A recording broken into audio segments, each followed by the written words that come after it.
오늘 우리에게 주신 하나님의 말씀 받겠습니다. 마가복음 1장 14절부터 15절 말씀입니다. 요한이 잡힌 후 예수께서 갈릴리에 오셔서 하나님의 복음을 전파하여 이르시되 때가 찼고 하나님의 나라가 가까이 왔으니 회개하고 복음을 믿으라 하시더라. 이것은 살아계신 하나님의 말씀입니다. 아멘. 예수님의 생애에 대한 이야기를 마가복음을 통해서 이제 하고 있습니다. 지난번에 첫 설교를 제가 했는데 그때는 세례를 받으신 이제 공적인 사역을 이제 시작하시면서 세례를 받으신 예수님에 대한 이야기를 했는데 오늘은 예수님이 처음으로 사람들에게 어떤 메시지를 전하셨는가에 대한 이야기를 하려고 합니다. 인도에서 복음을 전하고 있는 선교사님에게 어떤 한 인도인이 찾아와서 이렇게 따졌습니다. 아니, 인도는 종교의 발상지고 수많은 종교가 있는 게 인도인데 왜 당신은 도대체 또 하나의 종교를 전하려고 하느냐, 이렇게 이야기를 했습니다. 그에게 선교사님이 이렇게 대답을 했다고 합니다.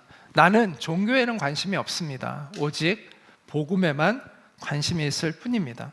그 둘 사이에는 큰 차이가 있습니다. 종교는 인간이 만들어낸 것이지만 복음은 하나님이 주신 것입니다. 종교는 하나님을 위해서 인간이 하는 것이지만 복음은 인간을 위해서 하나님이 해 주신 것을 의미합니다. 종교는 그렇기 때문에 좋은 권면일 수 있지만 복음은 영광스러운 선포입니다. 종교는 이 세상에 많이 있을 수 있지만 복음은 오직 하나밖에 없습니다 라고 이야기를 했습니다. 종교는 인간이 스스로를 위로받기 위해서 만들어낸 것이라고 이야기할 수 있습니다. 이 종교는 인간의 근본적인 문제를 해결할 수가 없습니다. 사람의 가장 근본적인 문제는 죄의 문제와 그로 인한 죽음의 문제이죠. 부자인 사람도 가난한 사람도 마찬가지입니다. 부자라고 해서 죄의 문제, 죽음의 문제를 벗어날 수는 없잖아요. 사회적으로 출세한 사람이나 그렇지 못한 사람이나 마찬가지죠. 인간은 다 이 삶의 무게에 눌려서 살아갑니다. 물론 인간들이 서로 도우면서 인생의 무게들이 조금은 감해지긴 하지만 가장 본질적인 삶의 무게는 없어지지 않습니다. 모든 사람은 생사병로의 운명에서 벗어날 수 없고 죄라는 자기 모순, 자기 파괴로 가득한 그 내적인 절망에서 스스로 벗어날 수가 없습니다. 여기에서 벗어나게 해주는 유일한, 여기서 우리를 해방시키는 유일한 방법은 길은 복음입니다. 복음만이 그래서 희망입니다.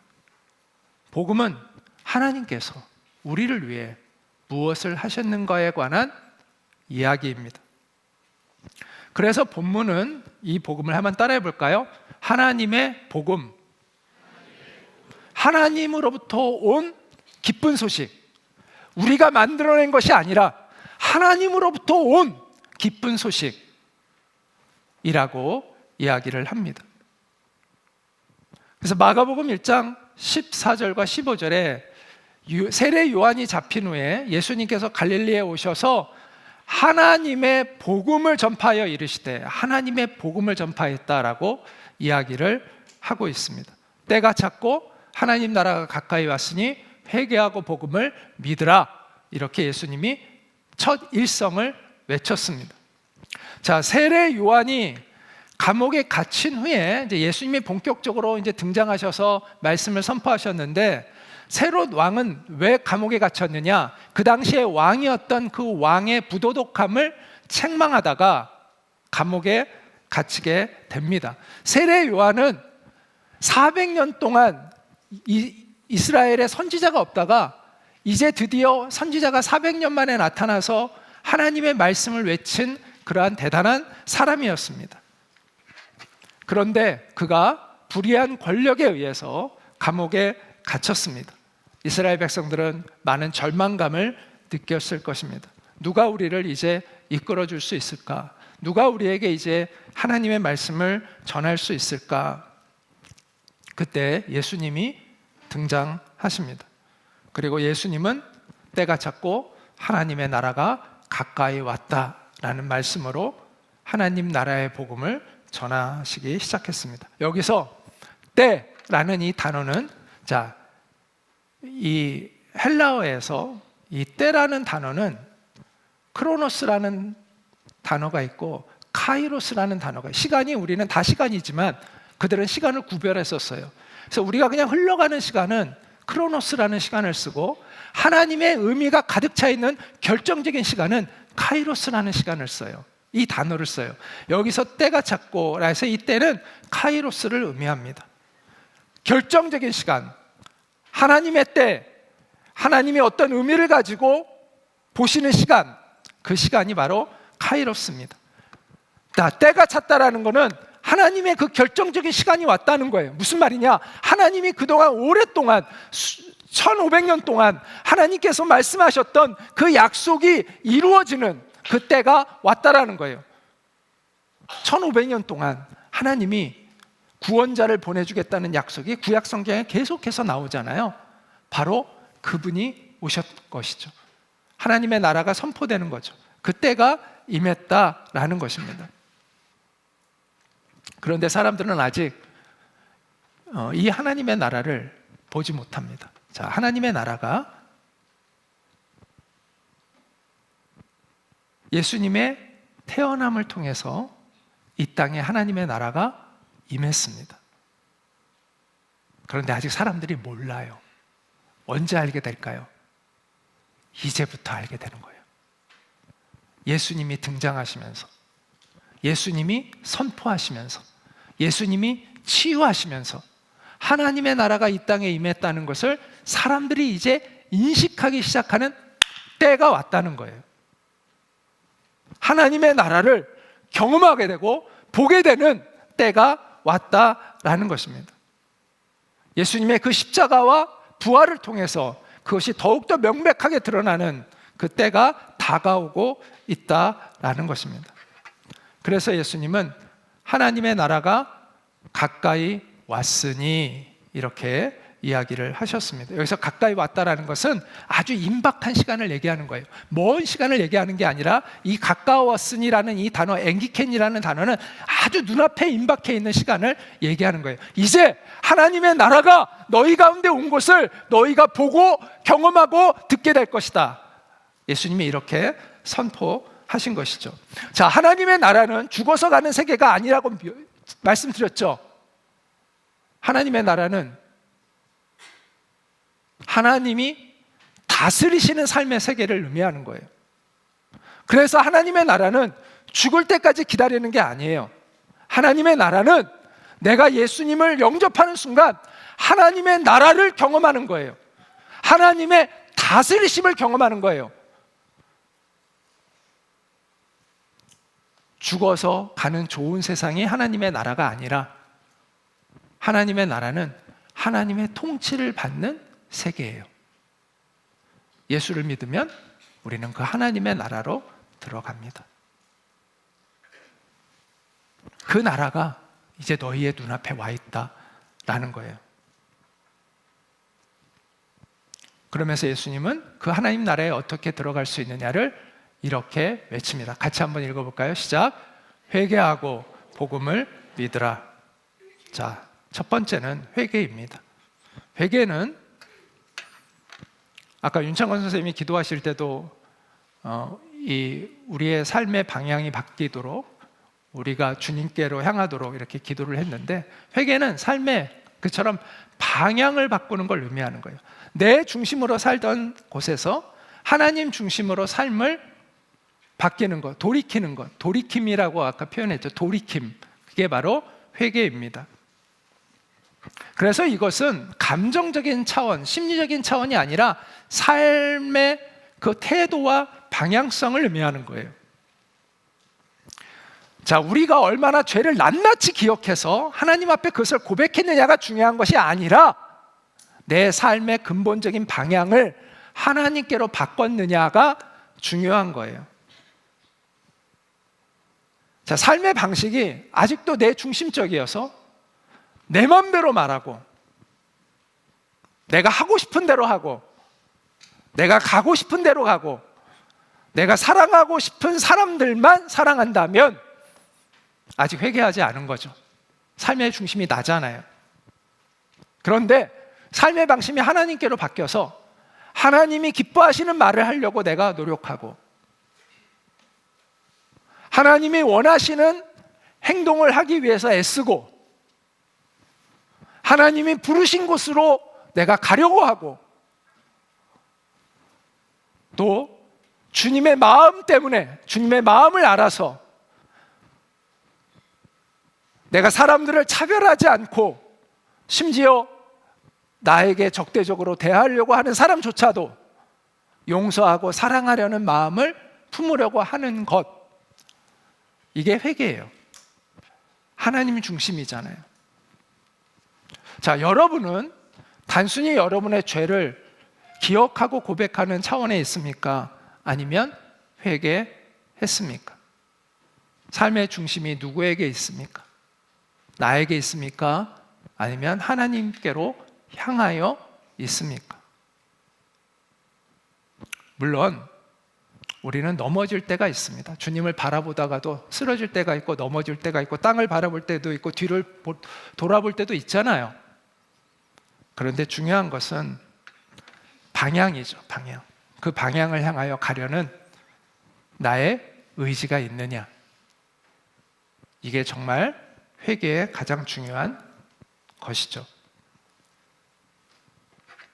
하나님을 두려워하고 하나님을 경외하게 된 사람이라면 내가 익숙해 있던 나 중심의 삶에서 돌이키고자 하는 마음을 갖게 됩니다. 그래서 몸부림이 시작돼요. 하나님 앞에서 내가 살아야 하는데 라는 몸부림이 시작돼요.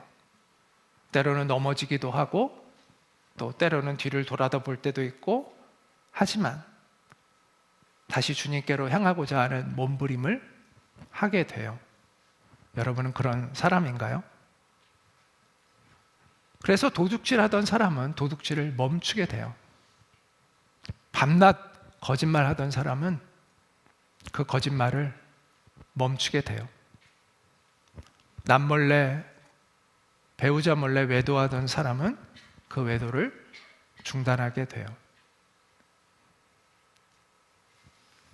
예수님을 만나서 회개했던 삭개오는 그러한 삶의 변화가 있었습니다. 그래서 자신이 다른 사람에게 세금을 걷느라고 무리하게 사람들을 착취했던 것들이 있다면 내가 그것을 몇 배로 토해내겠다라고 하고 그것을 실행합니다. 이처럼 회개는 삶의 변화와 행동의 변화를 가져옵니다.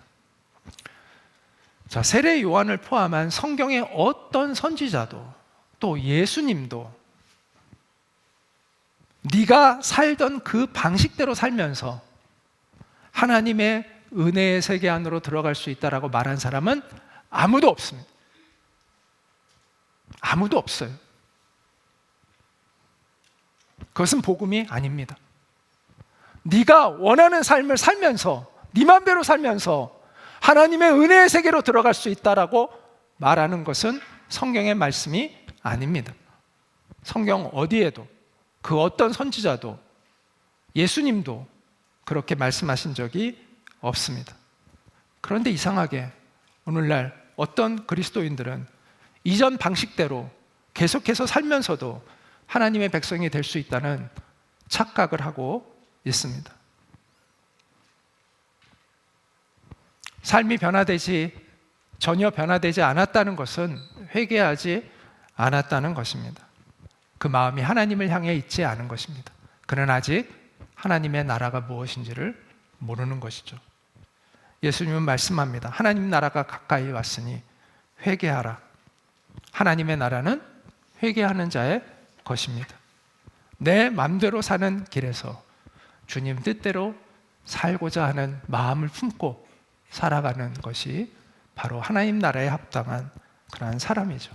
자, 두 번째, 회개하고 뭐 하라 그랬어요? 그리고 회개하고 복음을 믿으라. 따라해 볼까요? 복음을 믿으라. 자, 우리는 복음이 먼저 무엇인지를 명확히 알아야 되는데, 복음은 하나님으로부터 오는 거예요. 하나님으로부터 오는 것이 복음이죠. 그래서 이 복음을 믿으라라는 것은 예수 그리스도, 하나님으로부터 오신 그분, 그리고 하나님이 우리를 위해서 행하신 일, 예수 그리스도가 우리를 위하여 행하신 그것을 믿는 거예요. 그래서 복음을 믿으라는 것은 곧 예수를 믿으라는 거예요. 성경에서 복음은 곧 예수님을 이야기해요. 성경에서 말하는 복음은 어떤 관념적인 철학을 얘기하는 것이 아니라, 어떤 사상을 이야기하는 것이 아니라, 성경에서 말하는 복음은 진리의 인격체이신 구원자이신 예수 그리스도를 뜻하는 거예요. 그래서 복음을 믿으라라는 것은 하나님의 아들 예수 그리스도를 믿으라는 거예요. 예수님은 이렇게 자신을 이야기하셨죠. 같이 읽어볼까요? 내가 곧 길이요 진리요 생명이니. 우리는 이 엄청난 선언 앞에 있습니다. 엄청난 선언이에요. 자, 여러분, 인류의 수많은 그 위대한 사상가들 중에서, 우리가 존경하고 있는 그런 위대한 사상가 중에서 부처도 있고, 부처가 석가모니지, 부처도 있고, 그 다음에 공자도 있고, 소크라테스도 있고, 또 많잖아요. 위대한 사상가들 많잖아요. 플라톤도 있고, 어쨌든 이런 모든 사람들 중에서 내가 길이요 진리요 생명이다, 내가 진리다라고 말한 사람이 있어요, 없어요? 예수님밖에 없어요. 어마어마한 말씀을 한 거예요. 감히 이 말을 한 사람은 예수님밖에 없어요. 물론 정신병원에 가면 이런 사람들이 있어요. 근데 정신병원 말고 인정받고 있는 공적으로 그러한 존경받는 인물 중에서 이 말을 한 사람은 예수님 한 분밖에 없어요.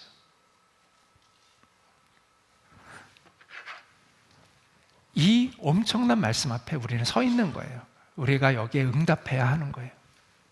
여기에 우리의 구원이 달려 있어요. 어떤 사람들은 성경을 그리스 로마 신화처럼 생각하는 사람들이 있어요. 혹시 우리 드림이 학교 입학생들, 이번에 8기생들, 또 우리 중학교 1기생들 중에서도 그렇게 생각하고 있었던 사람이 있을 것 같아요. 그리스 로마 신화나 성경이나 다 만들어낸 얘기 아니냐. 제가 전에 엘리베이터 안에 있었는데, 그 엘리베이터 안에 어떤 젊은 여자가 어떤 사람과 이렇게 이야기하면서 이렇게 얘기하는 걸 제가 들었어요. 그 친구한테 얘기하는 거죠. 남자였는데 남편이지 친구인지 하여튼 그 사람에게 이렇게 얘기하는 거예요. 하나님이 어디 있어? 성경에 쓰인 이야기는 다 거짓말이야. 내가 전에 어떤 책 읽었는데 성경이 고대 신화를 베껴서 쓴 거래. 거기 보니까 다 있더라고. 이렇게 이야기하더라고요. 여러분도 혹시 이런 말 들어본 적 있죠? 성경이 고대 신화를 베껴 쓴 거야. 이렇게. 그런데 한번 생각해 보세요. 그게 사실이라면 수천 년 동안 수많은 천재들이 왜 그토록 성경을 연구했을까요? 제가 신학교에 가서 깜짝 놀란 게, 이 성경에 대한 학문적 연구는요, 상상을 초월해요. 여러분, 상상을 초월합니다. 만약 성경이 단순한 신화에 불과했다면 19세기, 20세기에 한동안 몰아쳤던 그 비평과 검증 속에서 성경은 사라졌을 겁니다. 그래서 당시에 실제로 무신론자들, 지식인들 중에서는 성경은 곧 사라질 거라고 말했던 사람들이 꽤나 있었어요. 검증하면, 과학적 검증을 하면 성경의 허구성이 다 드러날 것이고 신화처럼 여겨질 것이고, 그래서 성경은 이제 더 이상 사람들이 믿지 않게 될 것이라고 여겼던 사람들이 많이 있었어요. 근데 지금은 상황이 많이 바뀌었습니다. 신화는요, 허구의 이야기죠. 그렇죠? 그런데 성경은 구체적인 역사적 인물과 지명이 들어가 있습니다. 그리고 증언자들의 기록입니다. 그래서 이 신화처럼 호구로 만들어낸 소설이 아니에요. 많은 사람들이 기독교를 서양 종교라고 알고 있는데 기독교는 서양에서 나온 종교가 아니죠. 이스라엘에서부터 나와서 온 세계로 퍼진 그러한 종교라면 이제 종교죠. 우리가 흔히 얘기하는. 제가 아까 종교가 아니라 복음이라고 이야기를 했지만 어쨌든 일반적으로 사람들은 이제 그렇게 생각하니까. 그런데 이 서양 사람들이요, 얼마나 이 연구하고 분석하고 이러는 거에 발달된 사람들인지 몰라요. 그래서 학문이라는 게 다 서양에서 온 거 아니에요. 그래서 다 책을 쓰고 우리는 그 책들을 또 정확하게 인용해가지고 나는 이걸 어떤 근거를 가지고 또 이런 생각을 개발했다라고 쓰고 그걸 또 근거로 해가지고 또 하고 이러니까 학문이 발달하는 그러한 서양의 어떤 그 학문적인 것은 엄청 분석적이에요. 19세기 자유주의 신학의 물결과 함께 성경에도 야, 성경은 허구일 거야 라는 가정하에서 고대 문헌 연구들을 성경에 그대로 적용해서 수많은 그런 평가들을 했어요. 자, 이 본문 비평이라는 게 뭐냐면요, 성경이 사본이잖아요, 그렇죠? 원본은 없죠. 근데 수천 개의 사본이 있어요. 근데 이 사본이 과연 원본과 얼마나 가까운가를 연구하는 게 본문 비평이라는 거예요.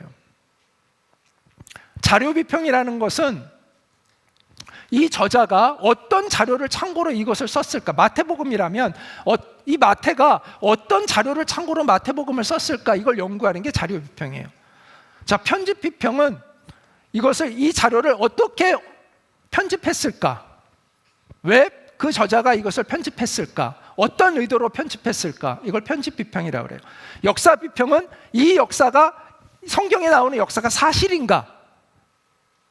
이런 걸 연구하는 거예요. 그 다음에 양식 비평, 문학 비평은 이것이 문학적으로 어떤 그 가치를 지니고 있는가, 어떤 문학적 기법을 사용했는가, 이런 것들을 연구하는 거예요. 이런 것들을 성경에 다 대입을 해서 했어요. 연구를 했어요. 그리고 학자들과 엄청난 논쟁들을 했어요. 기다 아니다 하는 그 학자들, 성경은 허구다 아니다, 성경은 사실이다 하는 학자들 간에 엄청난 논쟁이 있었어요. 그럼에도 불구하고 성경은 지금까지 살아남은 책이에요. 학문적으로, 역사적으로 당당히 살아남았습니다. 이런 책을 그냥 단 한마디, 다 거짓말이래, 누가 그러는데 다 거짓말이래, 이 한마디로 끝내버린다는 것은 무지한 것입니다. 성경은요, 정말 진지하게 대해야 되는 참 신비로운 책이에요. 제가 복음성경회 때 한번 1년에 한 번씩 이에 대한 강의를 하는데 정말 성경은 알고 보면 놀라운 책이에요. 그리고 성경은 예수님의 말씀, 행동에 대해서 일관성과 통일성과 역사적 진실성을 가지고 진술하고 있습니다. 성경은 예수님에 대해서 이렇게 선언합니다. 다른 이로서는 구원받을 수 없나니 천하 사람 중에 구원을 받을 만한 다른 이름을 우리에게 주신 일이 없습니다. 우리는 이 성경의 말씀 앞에서 진지한 고민을 해봐야 합니다. 우리가 정말 생각하는 존재라면 이 엄청난 말씀 앞에서 우리가 우리 자신의 삶을 한번 이 말씀 앞에서 직면할 필요가 있습니다. 그래서 예수가 정말 유일한 구원자야? 정말일까? 라는 고민을 해봐야 되죠. 왜 예수는 살 길을 찾을 수 있음에도 불구하고 스스로 그 죽음의 길을 선택했을까? 왜 그랬을까 도대체? 그리고 그를 따르던 제자들은 도대체 무슨 용기가 있어서 그 예수가 부활했다고 외치고 죽음도 불사했을까? 예수가 도대체 누구이기에 예수를 만난 사람들은 지금도 그들의 인생을 예수께 헌신하고 삶이 변화되고 있을까? 이러한 질문들을 우리가 생각하는 사람이라면 해봐야 하는 것이죠. 그래서 저는 복음을 믿으라의 1차적 의미는 예수님을 믿어보는 것에 있다고 생각을 합니다. 자, 무슨 말이냐면 어느 정도 근거가 있으면 믿어봐야 정말 사실 그 사람을 경험할 수가 있어요. 자, 보세요. 우리가 어떤 사람과 친해지는 과정을 한번 생각해 보세요. 그 사람을 내가 완전히 믿어서 그 사람과 친구가 되나요? 아니면 친구가 돼서 사귀다 보니까 그 사람이 완전히 믿어지게 되나요? 두 번째죠. 처음에는 그게 괜찮은 것 같아. 그래서 이 사람 한번 믿어봐야 되겠다. 친구 삼아야 되겠다. 친구를 삼는 거 아니에요. 그래서 그 사람과 한번 정말 깊이 교제를 나누다 보면 이 사람은 믿을 사람이 못 되네 일 수도 있고 이 친구는 정말 친구야, 믿을 수 있는 친구야 라고 결론이 나는 경우들이 있잖아요. 마찬가지라는 거예요. 우리의 신앙이 처음부터 완전하게 예수님을 다 믿어져서 믿는 게 아니라 믿을 만한 근거가 있으면 믿는 거죠. 그러면 주님과 함께하는 삶을 통해서 그분이 정말 길이요 진리요 생명이신지를 알게 되는 것이죠. 결혼도 마찬가지 아니에요. 여러분이 결혼하는 것도 그 엄청난 결단을 하는데, 그렇죠? 결혼이라는 건 자기 인생에 굉장히 엄청난 결단이잖아요. 큰 결정이잖아요. 자기 인생에 어마어마한 영향력을 미치는. 근데도 그 사람 완전히 다 알아서 믿어요? 아니에요. 믿을 만한 근거가 있다고 생각하고 믿어보는 거예요. 그리고 결혼까지 하잖아요. 그 엄청난 위험을 해요. 그 어마어마한 위험을 하는 게 좀 신기하지 않아요? 네. 그리고 살아봐요. 그랬더니 아니네? 이럴 수도 있고 정말 그 사람을 정말 존경하고 사랑하게 될 수도 있는 거잖아요. 무슨 얘기냐? 정말 알려면 믿음의 모험을 해봐야 된다라는 거예요. 세상 사람들은 믿지 못할 그 인간들도 사랑하고 믿어보는 모험을 하는데 주님을 향해서 왜 그런 모험을 못해요? 일단 믿을 만한 근거가 있어 보이면 믿어보는 거죠. 복음을 믿어보는 거죠.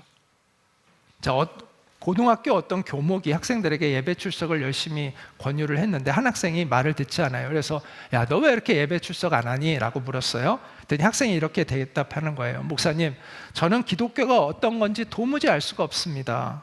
알 수가 없기 때문에 믿을 수가 없고 믿을 수가 없기 때문에 예배에도 참석하지 않는 거예요 라고 얘기했어요. 자기가 스스로 내가 정말 내가 생각해도 대답을 잘했어 라고 생각하고 있었어요. 근데 가만히 듣고 있던 그 목사님이 이렇게 그 학생에게 말했어요. 네가 한 말을 한번 거꾸로 한번 해볼래? 이렇게 얘기를 했어요. 그 학생이 머뭇머뭇거리면서 이렇게 중얼거렸습니다. 예배에 들어가지 않기 때문에 믿을 수가 없고 믿을 수가 없기 때문에 알 수가 없다. 완전히 알아서 믿는 게 아니라 믿음의 모험을 통해서 우리는 누군가를 인격적으로 알아가는 거죠. 우리가 다 경험하고 있는 거잖아요. 근데 왜 예수님께는 그토록 믿음의 모험을 하지 않느냐는 거죠. 예수님을 만나는 일은요, 우리 인생의 가장 소중한 복된 일입니다. 정말 예수님의 말씀이 맞다면, 성경이 정말 맞다면 우리가 예수님을 만나는 것은 우리 인생의 가장 소중한 일이죠. 예전에 신문에서 제가 이런 기사를 본 적이 있어요. 로또에 한이 맺힌 한 사람의 이야기가 나오더라고요. 이 사람이 로또 복권을 사놓고 술 마시느라고 마감 시간을 10분을 놓쳐가지고 복권을 은행에다 접수하지 못했대요. 제가 시스템을 잘 몰라서 그러는데 아마도 이렇게 자기가 이렇게 복권 표시하고 그걸 은행에다 접수하면 이제 아마 그 번호가 자기 번호가 되는 그런 시스템이었던 것 같아요. 저도 잘은 모르겠지만. 그런데 다음날 심을 보고 이 사람이 기절하는 줄 알았어요. 1등 당첨이 자기 번호였던 거예요. 근데 등록을 안 해버렸네. 술 마시느라고. 그래서 그게 한이 맺혀가지고 잠을 이루고 몸도 막 화가 나는 거죠. 자기가 자기 스스로에 대해서. 그리고 거기 인터뷰에 그렇게 나오더라고요. 잠을 이루지 못한다고 자기가 그 이후에. 자, 예수님이 정말 우리의 길이요 진리요 생명이시라면 우리가 정말 그분을 만나는 것은 우리 인생 최고의 복이 아닙니까? 최고의 행운이 아닙니까? 가장 놀라운 은혜가 아닙니까? 하나님과의 관계가 예수님 때문에 회복되어지죠. 그리고 영원한 생명을 누리죠. 거기만서만 끝나는 게 아니죠. 이 땅을 살면서도 세상을 두려워하지 않을 수 있는 용기, 고난 속에서도 누릴 수 있는 평안, 또 상한 몸과 마음의 치유도 일어나고 깨어진 관계들도 회복되는 놀라운 은혜를 우리가 이 복음 안에서 누리게 되잖아요. 그런데 이 복음을 내가 들었는데, 이렇게 선포되고 있는 이 현장에 와 있는데, 그럼에도 불구하고 우리가 이 믿음의 모험을 하지 않고 예수님을 만나지 못했다면, 그리고 나중에 그것이 내가 어떤 실수를 한 것인지를 알게 되었다면 얼마나 후회될까요? 여러분, 믿음의 모험을 해보십시오. 예수님은 믿을 만한 근거가 충분하신 분이에요. 믿음의 모험을 해보시기 바랍니다.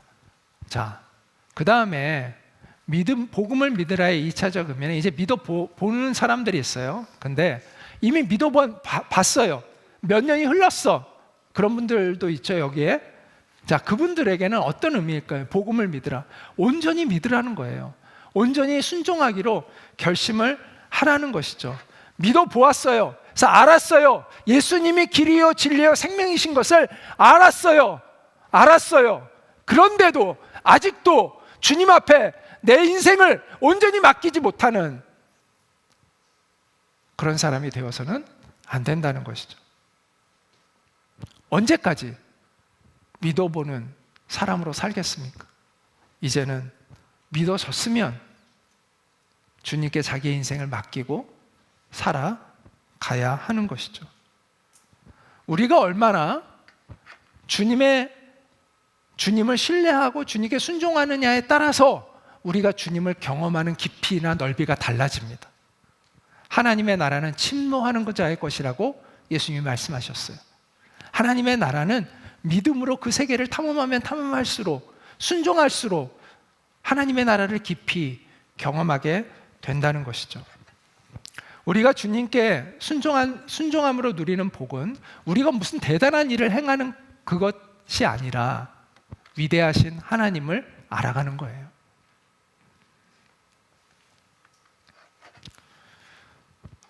지금 각자에게 하나님이 요구하시는 순종이 있어요. 내가 그 순종을 해야 넥스트 단계로 넘어가요. 하나님을 경험하게 돼요. 흔히 사람들은 하나님을 깊이 경험해야 내가 하나님께 순종할 수 있다라고 여기는데, 아니요. 하나님께 순종함으로 하나님을 깊이 경험하는 것이 훨씬 많아요. 헨리 블랙갈비가 하나님을 경험하는 삶이라는 책에서 이렇게 썼습니다. 당신이 무엇을 행하느냐에 따라 당신이 하나님에 대해 무엇을 믿고 있는지가 증명되어진다. 당신 안에서, 그리고 당신을 통해서 하나님의 위대한 일을 경험할 것인지 아닌지가 당신의 순종에 의해서 결정된다. 당신의 순종에 의해서 당신이 하나님을 정말 친밀하게 알게 될 것인지 아닌지가 결정된다. 그러니까 친밀함이 순종이 먼저라는 거예요. 하나님을 깊이 경험하려면 순종이 먼저이고, 그 순종을 통해서 우리는 하나님을 깊이 경험한다는 거예요. 자, 보세요. 여러분, 수영을 배울 때 물이 좀 무섭잖아요. 그래서 이제 처음에는 얕은 곳에서 발을 이렇게 막 하면서 하지 않아요? 근데 정말 수영을 배우려면 결국은 결심을 해야 돼요. 어디로? 좀 깊은 데로 가서 나를 물에다가 맡겨보는 경험을 해보지 않으면 이제 수영을 못해요. 근데 물에 정말 이렇게 내가 들었어요. 야, 몸에 힘을 빼고 딱 있으면 네 몸이 뜰 거야. 그럼 그때부터 이제 이렇게 하면 돼. 근데 그걸 내가 못 믿어. 근데 믿어봤어. 믿어보고 깊은 물에 가서 내 몸을 딱 맡겨봤어. 근데 물이 탁 떠요, 몸이. 그럼 그때부터 이제 수영을 할 수가 있는 거예요. 이처럼 내가 도전을 하고 순종해야 경험할 수 있는 거예요. 그 전까지는 경험이 안 돼. 하나님과의 관계도 마찬가지예요. 내가 하나님께 나를 맡겨봐야, 그런 순종을 해야 정말 하나님이 나의 삶을 이끌어 가시는 것을 경험할 수가 있는 것이죠. 그래서 이제 믿어보자 해서 믿음의 생활을 하셨다면 언제까지 믿어보자로 하실 거냐는 거예요. 언제까지? 이제는 정말 제대로 믿자, 이 단계로 가셔야 한다는 것입니다. 그럴 때 하나님을 깊이 알아가게 됩니다. 우리는 지금까지 하나님의 통치가 임하는 하나님의 나라가 도래했음을 선포하는 예수님의 말씀을 들었습니다. 그리고 거기에 들어가기 위해서는 어떻게 해야 된다고요? 회개하고 복음을 뭐 해야 된다고요? 믿어야 된다라고 말씀을 드렸습니다. 자, 회개는 뭐라고요? 삶의 방향성, 나의 중심적인 삶에서 하나님 중심의 삶으로, 하나님을 바라보는 삶으로 바뀌는 것이 바로 회개라고 이야기를 했습니다. 복음을 믿는다는 것은 예수님을 믿어보고 또 예수님께 더 나아가서 예수님께 내 삶을 의탁하는 것이라고 말씀을 드렸습니다. 자, 여러분은 이미 복음을 들었습니다. 또 많은 사람들은 예수님이 누구인지를 이미 알고 있습니다. 하나님이 살아계시다는 것도 느끼고 있습니다. 그런데 여러분의 삶은 정말 하나님을 향하고 있습니까? 아니면 여전히 나 자신을 향하고 있습니까? 우리 드림이 학교 학생들은 안 믿는 친구들이 많이 있죠? 그들 앞에서 여러분이 그리스도인인 것을 당당하게 말할 수 있습니까? 친구들이 나를 어떻게 생각할까? 그것이 두려워서, 또는 그런 것이 불편해서 그냥 숨기고 있지는 않습니까? 복음을 믿는다는 것은 예수님을 내 마음에만 모셔두고 살아가는 것이 아니라 내 삶에서, 내 관계성 속에서 예수님이 드러나시도록 하면서 살아가는 것입니다. 여러분의 친구들 앞에서 나는 예수님을 믿어 라고 당당하게 여러분을 드러낼 수 있습니까? 그것도 믿음의 용기이죠. 또한 여러분은 진로를 정말 주님의 손에 의탁하고 있습니까? 여러분은 어떤 기준을 가지고 여러분의 미래를 설계하고 있습니까? 세상이 말하는 것들을 따르지 말고 하나님의 음성에 귀를 기울이시기 바랍니다. 세상에서는 안정적인 직업, 돈을 많이 버는 길, 남들이 인정하는 길을 가라고 이야기를 하죠. 그런데 하나님은 다르게 물으십니다. 내가 너를 어디로 부르고 있느냐라고 물으십니다. 주님이 부르시는 곳으로 우리는 가기로 결단해야 합니다. 그것도 믿음의 도전이죠. 우리가 물속에 들어가야 수영을 배울 수 있듯이 순종하는 믿음으로 도전해야 우리가 하나님을 경험할 수 있습니다. 예수님은 우리에게 이렇게 말씀하십니다. 지금도 때가 찼고 하나님 나라가 가까이 왔으니 회개하고 복음을 믿어라. 하나님의 나라는 지금 여기서부터 시작되는 것입니다. 예수님을 나의 삶의 주인으로 모시는 그 순간부터 우리는 천국으로 들어가는 거예요. 천국은 장소의 개념이 아니라 누가 통치하는 세계냐의 개념이에요. 하나님의 통치를 받는 삶이 있어요. 예수님을 믿으면 우리는 지금 이 땅에서부터 천국을 경험하는 것이죠. 시간은 항상 있는 것이 아닙니다. 기회는 언제나 주어져 있는 것이 아닙니다. 때가 있어요. 때가 찼고 하나님 나라가 가까이 왔으니 하나님의 초청, 하나님의 임재, 하나님의 부르심이 있을 때 우리가 그 주님의 말씀에 응답해야 합니다. 주님의 그 초청에 응답하는 우리 모두가 될 수 있기를 바랍니다.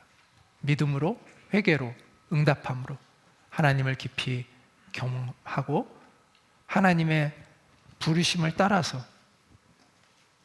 복음의 증인답게 살아갈 수 있는 우리 모두가 될 수 있기를 간절히 소망합니다. 우리 같이 잠깐 기도하도록 하겠습니다.